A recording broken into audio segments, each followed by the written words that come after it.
If these videos help you unwind, take a moment to like and subscribe.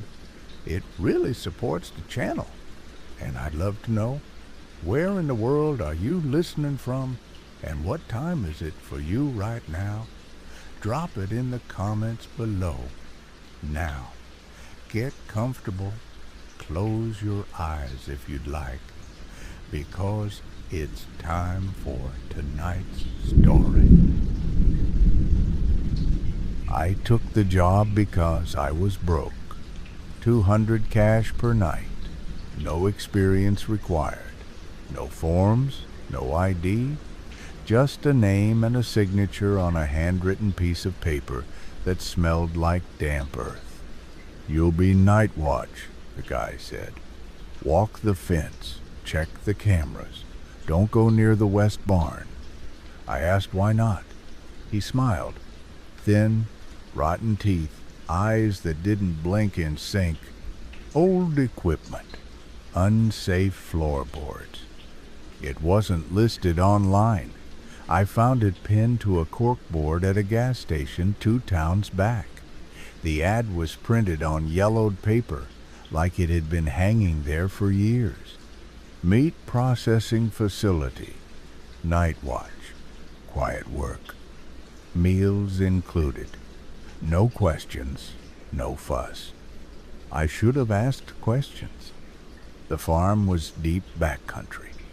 No paved road, no neighbors. Just a thin dirt path swallowed by trees and silos leaning like they'd given up holding secrets. The farmhouse was dead quiet when I arrived. A single light bulb on the porch. No one inside. Just a key under a blood-stained boot mat, taped to a note: "Clock in at dusk. Lock the gates. Do not enter the west barn." The property had 3 main barns, 1 in use, 2 falling apart. But the west barn, that one felt wrong. It wasn't the way it looked. Hell, all of them looked like tetanus on stilts. It was the way it smelled, like sweet rot. The kind of rot that didn't come from animals. The kind of rot that made your tongue taste pennies. I did my first perimeter walk just after sundown. Gunmetal sky, crickets too loud. The fence buzzed faintly, powered by a dying generator that coughed like it was breathing its last. Past the east barn, I saw a shape move inside. I stopped. Squinted. It was tall, thin, pale. A person? No, too still, just standing there, facing the corner like a kid in timeout. I radioed it in. Static. No answer. Didn't push it. Finished the walk, locked the gates, checked the cams. 8 monitors in the back room. 7 were black and white. 1 had red tones, grainy like an old VHS. That one? It was aimed inside the west barn, and every few minutes it flickered, like something was crawling in front of the lens. I didn't sleep that night. Every creak in the farmhouse sounded like footsteps on the porch. Every gust of wind through the trees sounded like breathing. Just before sunrise, the front door creaked open on its own. Just a little, enough to whisper, "You're not alone."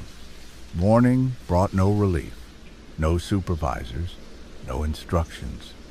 Just a tray of food left on the porch, still warm. Eggs, bread, meat, thick, red, not quite cooked. I didn't need it.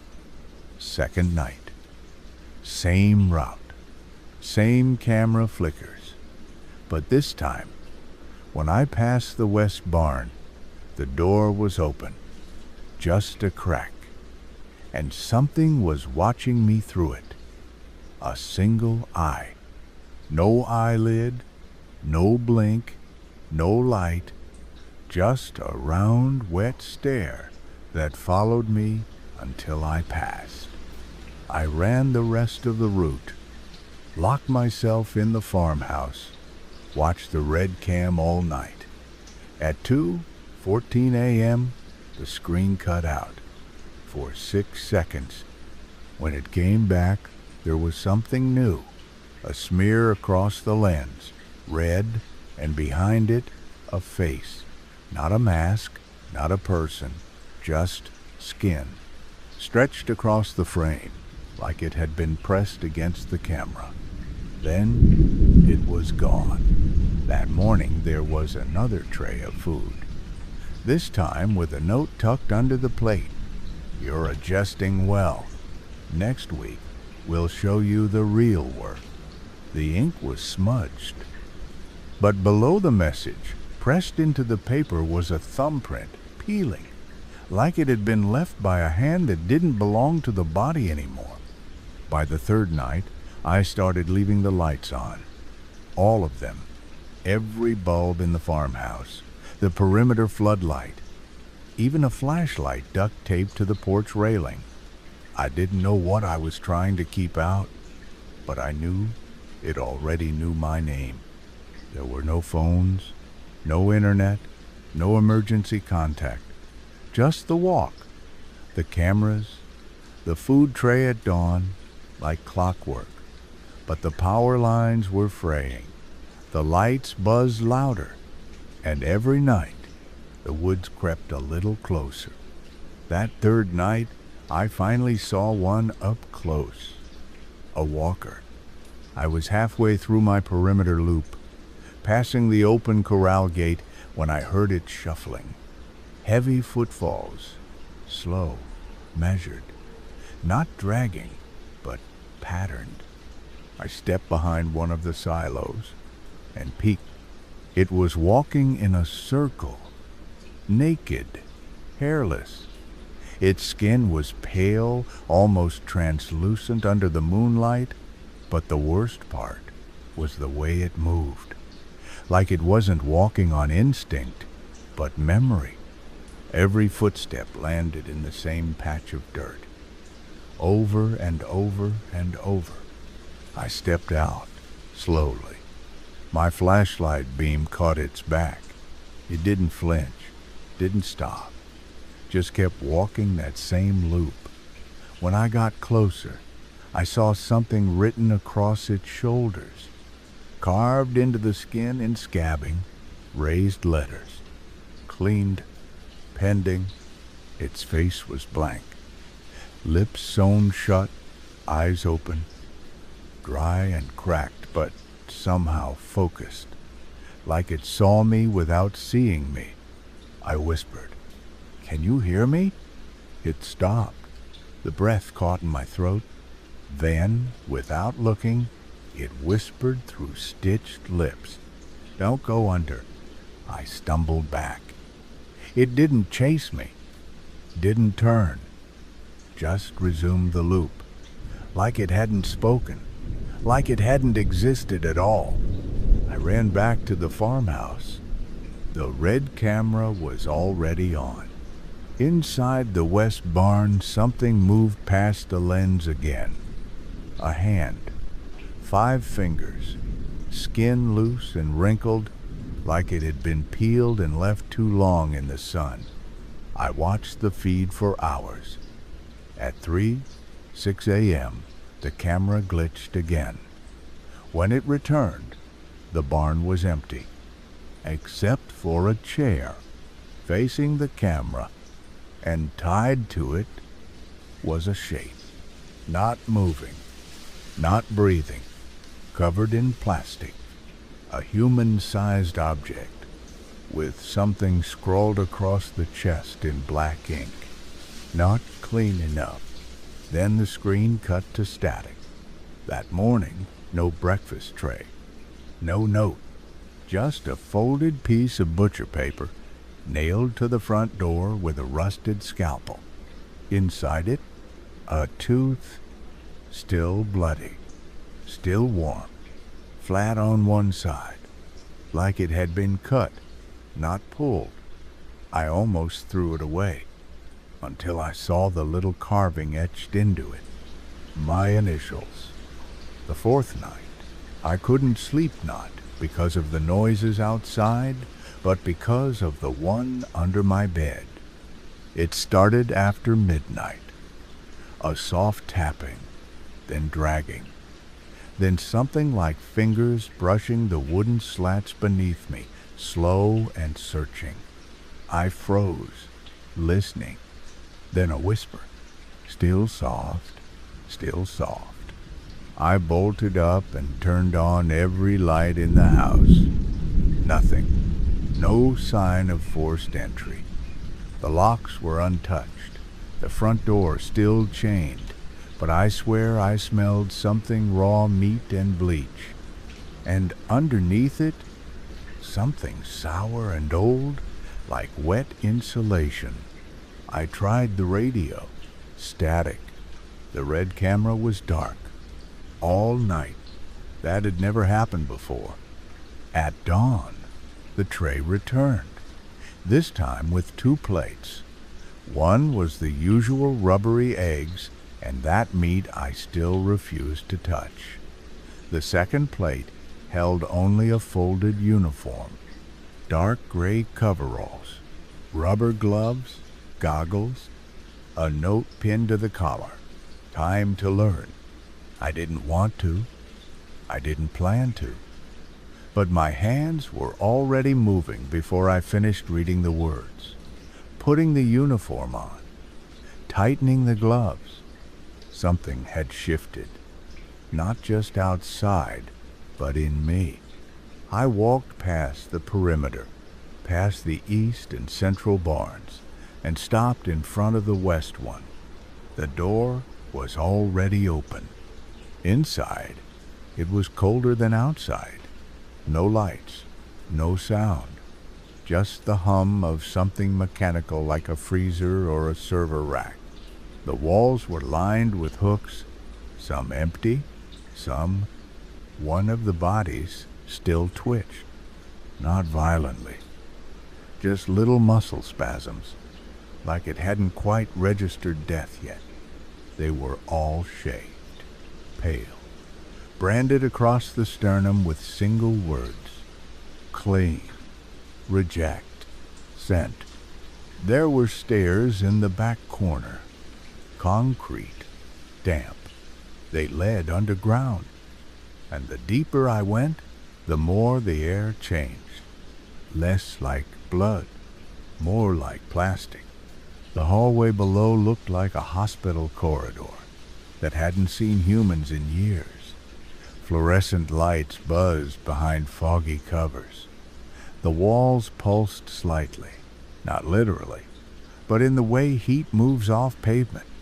At the end of the hall, a steel door. Yellow hazard tape hung loosely from the edges. No lock, just a sign above it. Authorized Inspection Lab 4. Entry log. I pushed the door. Inside, the temperature dropped. Rows of tanks. 8 total. Each one filled with viscous yellow fluid. Floating in each a body. But not like the ones upstairs. These looked newer. Skin unscarred. Hair perfectly trimmed. Eyes open, perfectly still. I stepped up to the nearest tank. The figure inside looked familiar. Too familiar. It was me. Same nose, same jawline, same scar under the chin from a childhood bike crash. But the skin? Wrong. Too perfect. Too symmetrical. Like it had been made to fit someone else's bones. And then, its eyes moved, locked onto mine. I stumbled back. The lights flickered. A voice crackled over a speaker above the tanks. Mechanical, female. Subject, 97. Clone retention stable. Identity mapping incomplete. Rebooting core logic in 3, 2. I ran. back through the lab, up the stairs, into the barn, but something blocked the exit. One of the walkers, not twitching, not looping, standing still, staring at me with stitched lips and eyes that did blink this time. It raised a hand, held out something small, a photo, old, faded. Me, standing in front of the barn on my first day, but behind me, blurred in the corner, was a second version of me, smiling, holding a scalpel. I took the photo. The walker dropped to its knees and whispered through broken thread, "They made you first. Now they're making you better." I left it kneeling there, didn't look back, didn't sleep that day. When the sun went down again, the lights wouldn't turn on. The camera room was dead. The red feed was gone. And in its place, a countdown. Inspection begins in 23:59:57. I didn't sleep. I sat in the control room and watched the numbers tick down on the screen. Inspection begins in 12:44:12. There were no other cameras, no other channels, just the countdown, centered on a black screen, pulsing with every second. I tried the radio, still dead. I opened every drawer in the farmhouse. No phone, no computer, no paperwork, just keys to a truck that wasn't outside, and a half-burned photograph of a group of people standing in front of the barn. Faces scratched out, except one, mine. But I'd never taken that photo. Not here, not anywhere. At 10:07 a.m., the countdown glitched, jumped ahead. 0:59:12, and the red camera flickered back to life. It was no longer facing the barn. It was aimed directly at the front porch, my porch, from just a few feet away. And in the bottom corner of the frame, I saw my own shoulder. The feed was real time. Someone had moved the camera. Someone outside was watching me from only a few steps away. I bolted the door, turned out every light, sat, with a knife in my hand and my back against the wall. No movement, just that low mechanical hum coming from underground. It never stopped, not once, even through the static. At 12:00 p.m., exactly, the screen went black. The radio clicked on. Subject 97. Inspection initialized.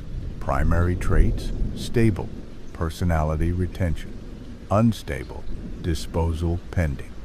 Then silence. The knock came at 12:02. Not on the door, on the inside wall, the one behind the kitchen.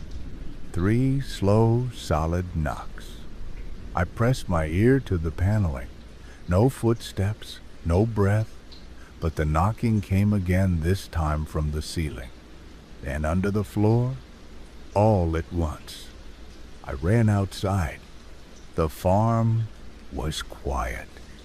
No walkers, no movement, but the barn doors were open, and inside, the bodies were gone. Every hook empty, except one, a shape covered in black plastic. I stepped closer. The tag stapled to the chest read 97, return to printing. I pulled the plastic back and stared at my own body. Same scars, same eyes, but no teeth. They'd been removed one by one, and replaced with tiny white tags, each labeled with words like anger, loyalty, morality, dreams. They weren't teeth. They were data chips. The voice came back over the speaker system. Do not interfere with your upgrade. You will be relocated shortly. I screamed.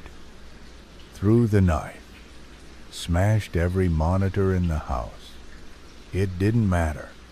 They weren't using them to watch me. They were using me to watch them. The hatch under the barn was wide open now. This time, I went down, past the lab, past the tank room, down a second stairwell I hadn't seen before, lit with dim blue lights that throbbed like a heartbeat. At the bottom, another hallway, colder, clean, stainless steel, and at the end, a door labeled Cloning Bay Level A. Inside, thousands of faces, floating in tanks, some mine, some not, all perfect, all expressionless. On the wall, a whiteboard, markers still fresh, a list of names, Tay, Derek, Sam, Leah, then mine, crossed out, next to it, source corrupted, reset required, below it, new asset, arrival ATA, 6 hours, and a single sticky note underlined twice, do not process until original is erased. I left, ran all the way back to the surface, but when I stepped outside, the sky was dark. I'd only been down there minutes, but the sun was gone. The dirt felt soft under my feet, and every window on the property now reflected my face, wearing someone else's skin. The house was no longer safe. Not that it ever was. The moment I stepped back inside, every wall whispered. The wood wasn't creaking, it was speaking. Echoes of my own voice from rooms I hadn't entered, repeating things I hadn't said. Not yet. He's ready now. He saw the list. Prep the skin. I grabbed what I could. Flashlight, keys, the gloves they left me on night on end, went back down into the underground. I passed the tanks. I didn't look at them this time. I couldn't. Seeing my own face floating in nutrient fluid was already too much. Seeing it smiling, I might lose my mind completely. I took the lower stairwell, the one that led to the white door with a keypad and no handle. This time, it opened on its own. The room was massive, cold, circular, a steel chamber humming with a low frequency that rattled my bones. In the center was a machine the size of a bushroom, seamless, covered in veins of glass tubing. And inside those tubes, flesh, growing, layer by layer, stitching itself together without thread, like watching time-lapse footage of a body being built in reverse. Above the machine, a name, the printer. To the left, a control panel, analog switches, a red lever, and a terminal glowing with green text. Active printing session. Unit 98. DNA match. 97. Accepted. Memory imprint. 78% integrated. Personality profile. Errors detected. Scheduled scrub. In 2:36:15. Scrub. I knew what that meant now. Not a bath, not a reset, a deletion, erasure, a memory wipe of whatever consciousness still lived in me, whatever they hadn't already copied into 98. I looked around. The walls were lined with suits, not hazmat, not armor, just skins, hanging like coats. They weren't leather, they were people, dried, cleaned, eyes wide, mouths sewn. I recognized some of the faces from the photos in the farmhouse. Some I didn't recognize at all, probably because they hadn't been worn yet. On a work table nearby sat a row of teeth in plastic trays, each labeled with names, each tagged with behavioral traits: docile, suspicious, disobedient. Obedient. They weren't creating people, they were customizing them. I heard something above me. Movement. A door hissed open. I ducked behind the printer.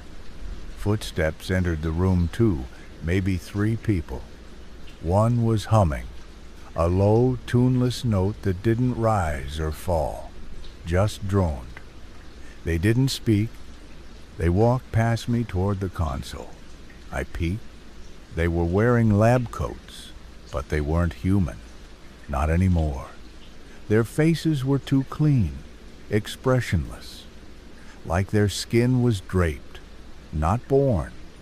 Their eyes didn't blink, just adjusted light like lenses.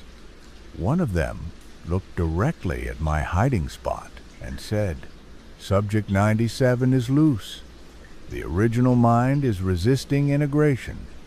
Suggest override." The other nodded. "Commence scrub." I didn't think. I moved, grabbed the lever, and pulled it hard. Alarm screamed. The printer hissed. Tubes burst. Flesh splattered across the steel. One of the workers shrieked, voice high and glitching, like a speaker cutting out. I ran until the hallway bent behind me, past the tanks, past the lab, up the stairs, out of the barn.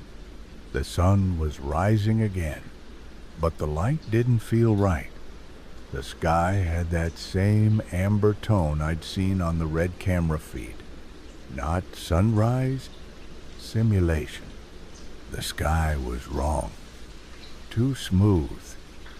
No clouds, no wind, just one static shade of orange-pink, like it had been printed across the sky. The sun didn't rise, it simply blinked into place. The trees around the barn didn't sway. I watched them for 5 full minutes. Not a single leaf moved. The bird song was on a loop. Same chirp, same rhythm. Every 15 seconds, repeat. This wasn't outside anymore. Somewhere in that lab they triggered a fallback environment. An artificial field meant to keep the product from knowing it had never left. I wasn't on the surface. I was still inside. I turned to run toward the truck. It was parked where it hadn't been before. Keys dangling in the ignition, waiting. I wasn't dumb enough to believe it was real, but I opened the door anyway. Inside was a mirror on the dashboard. A sticky note on the glass read, "Your face is walking around without you." Below that, scrawled in pen, "You'll be processed at sunset, unless the copy fails." I drove anyway. Even if it was fake, motion felt better than waiting. But the road didn't take me anywhere. It just looped. I passed the same bend, the same broken sign, the same patch of dried blood on the gravel over and over. After the 4th loop, the road disappeared completely. The world stopped rendering. Just trees in every direction, then blank fog like the edge of a game map. I got out, walked through the brush. At the edge of the fog was a small black door standing upright. No building, no wall, just a door. I opened it. Inside was the farmhouse. Same lights, same creaking floors. Only now the walls were pulsing, not figuratively, breathing slowly, like the entire structure was a lung. The radio clicked on. Subject 97. Your memory stream has been archived. Backup version 98. Deployed in Population Center. Your session is now concluded. Please return for dismantling. I turned off the radio. It turned back on. Please comply. You are not authorized to persist. Your presence is a contamination. Then I heard something upstairs. Footsteps, but not heavy. Not boots. Bare feet. Soft, wet. I crept up the stairs. Each step vibrated beneath me. At the end of the hall, the bedroom door was open. Inside, someone sat in the corner, knees pulled to their chest. I whispered, "Hello?" They turned their head. It was me, but younger, eyes wider, skin pale, thinner frame, my face but unsure, scared, like it hadn't been filled in all the way. They smiled. You didn't want to leave, remember? You just wanted out of that body. I backed away. The radio flared again. Subject 97 is non-compliant. Recall team dispatched. Outside, the sky dimmed, flickered like a bad bulb, and from the edge of the tree line, figures emerged, all in gray uniforms, all with my face. Dozens of them, each slightly off, one too tall, one too clean, one missing eyebrows, one blinking too slow, a wall of me approaching the house. I slammed the door, but the walls were too soft now, no longer wood, meat. A mirror in the hallway rippled and showed a command prompt. Delete original YN. It flickered, waited, but before I could move, before I could choose, the lights went out, and I heard the printer start up again. I didn't wait. The moment the lights cut, I kicked open the front door and ran. The ground was no longer dirted, had a soft give, like walking across raw hide stretched over wet plywood. The sky flickered with each step. The world was destabilizing. I had to find the core, the original signal, the place where they stored the real me, whatever was left of him. The clones, if that's what they even worded in Chase. They didn't have to. They followed, silent, in sync. My face, repeated dozens of times, staring through the tree line like a mirror maze with no exit. Each of them perfect in different ways. Better hair, straighter teeth, clearer eyes. All versions of me improved. I ran back to the west barn. I don't know why. Maybe because it was where it started. Maybe because it was the only place that still smelled real, like rust, meat, and something that used to be alive. The hatch was open again. The stairwell now twice as long. The lower I went, the louder it got. Not machines, not voices, whispers, thousands. All saying the same things in different tones, looping endlessly. He didn't resist. This one fought. That version screamed. The whispering got louder with every step. I reached the bottom and entered a chamber I hadn't seen before. Not steel, not medical. This room was organic. The walls were pulsing tissue. Veins the size of cables ran along the ceiling, and in the center of it all was the root. It looked like a brain the size of a car engine, wrapped in synthetic fibers. Wires plugged into every fold, fluid dripping down tubes into labeled tanks. Memory A, Memory B, personality splice, vocal tone, autonomic reaction, consciousness. They weren't printing people. They were farming identities. Each tank was a harvested human, grown for parts, emotion here, morality there, memory sliced into index threads. I saw mine still uploading. A tube marked Subject 97 lit up as I approached. Inside was a spool of black string thread, thin but pulsing like a heartbeat. Above it a warning: upload 94% complete. Original still active. System compromised. A keyboard flickered to life beside the tank. 4 commands: transfer remainder, erase original, initiate print, corrupt memory stream. I stared. I could delete myself.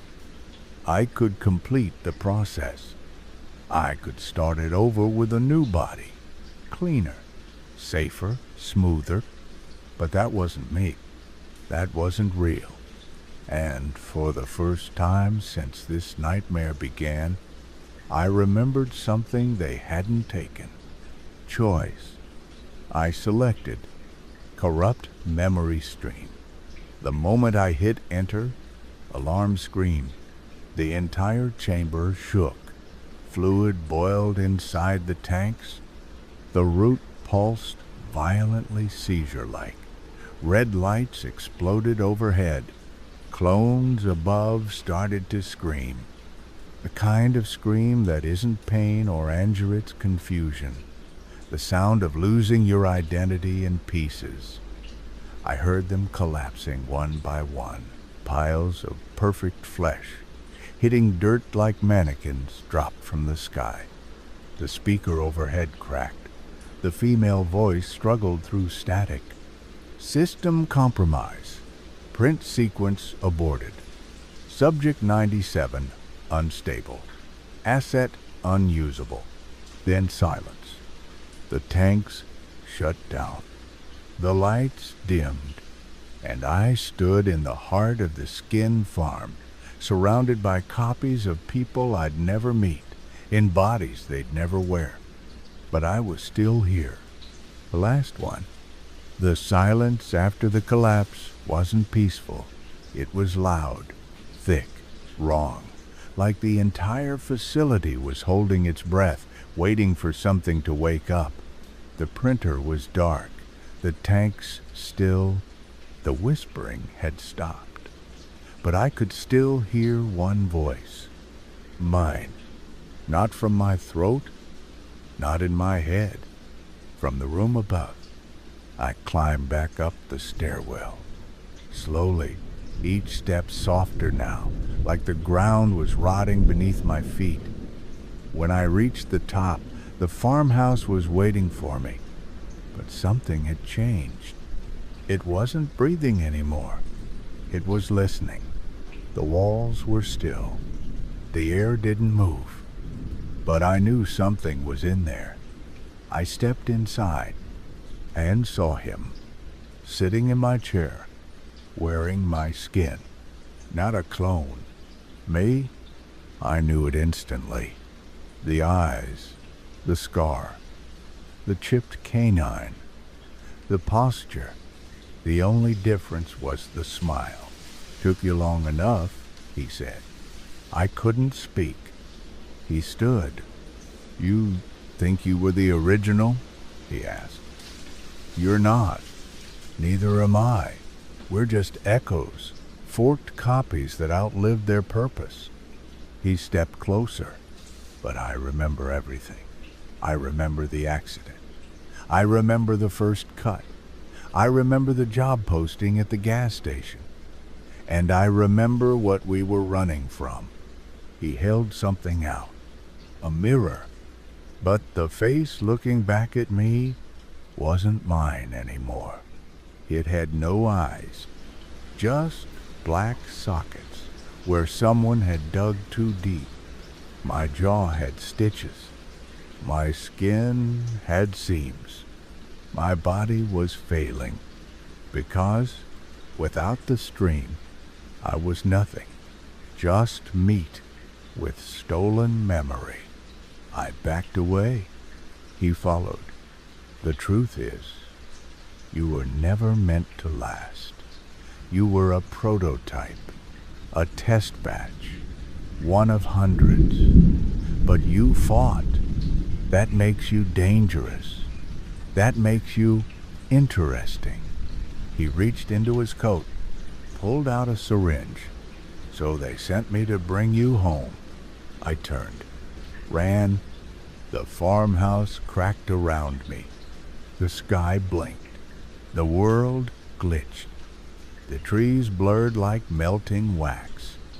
I sprinted toward the silo, toward the last place that hadn't betrayed me. And there, in the mud, a hole. Not a hatch, not a tunnel, a grave, fresh.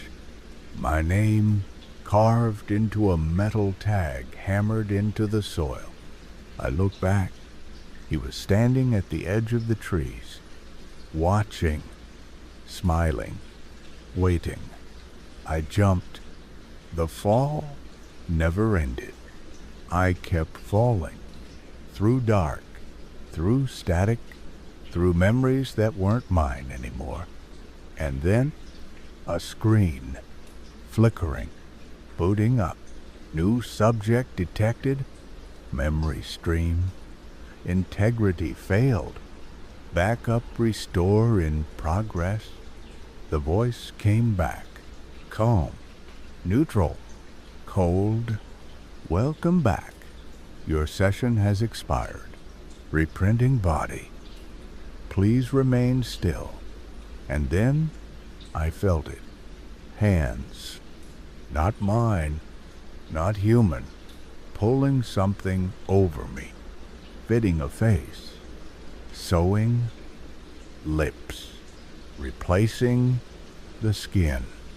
And the last thing I saw was my reflection smiling from a tank. Good evening, friends. I'm Mr. Narratory, and tonight's story has just begun again.